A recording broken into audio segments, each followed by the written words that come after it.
There's many times I need to back up a few stitches, or if a thread breaks, I need to know how to move and navigate through a design in the middle of it. And I always tell my students, it doesn't matter where you are, what happens, you can always fix it.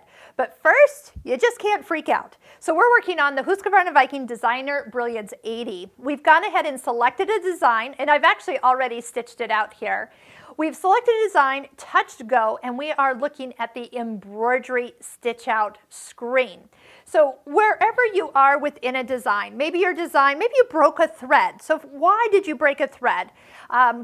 Here's a couple things to check. Number one, probably just time for a new needle. Put a new needle in. If you have not cleaned out underneath your throat plate, let's dust out those dust bunnies and get that cleaned out before you continue. And maybe the quality of thread that you've selected is actually starting to show and your thread just is not keeping up with you. Try a different brand of thread and see if you have better success. I have seen that be an issue, and when threads start breaking, I know sometimes it is the thread. Now do check those other things first. Most of the time it's just a needle or cleaning of your machine. Or if it's been a while since you've had your machine serviced at your local Husqvarna Viking retailer, it might be time for a full service as well. Okay, so let's say it breaks. Your machine does have a sensor up here. It's going to trigger a pause. It's going to stop the machine and it says check something. It might say check the upper thread, which means you'll need to re-thread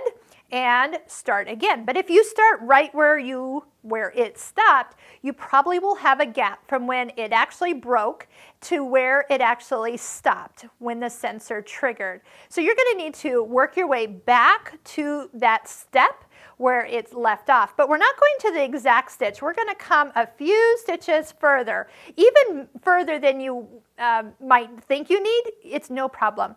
Overlapping a few stitches to regain where you were is not a problem. You will not see that overlap. It's very hidden, and maybe you might see it, but only you will see it. So how do we back up? So first off, let me just go ahead and move to, I'm on color 2 because we were touching around here. And let's say we need to catch the last couple stitches in color 1. You're going to be utilizing the minus and plus areas down here. One touch is one stitch. So just look, so now I'm back at color 1, almost to the end of all those stitches. Then you can see that by the numbers. Maybe you have to go back more than you thought. Maybe you really got out of control and you're realizing you are like 2,000 stitches away from where you were. You can touch and hold this. The longer you hold it, the faster it backs up or goes forward, depending on which way you need to go. But if you touch the picture of the needle, up will come that little calculator box. So if you want to go to a specific stitch number, so if I type into stitch number 200, I can back up to stitch 200. It's really nice and easy to know that that is exactly where you need to be. So maybe 800, oh yeah. That's not a stitch number in that area at that point. So you can definitely go forward, back. Don't be afraid to overlap the stitches.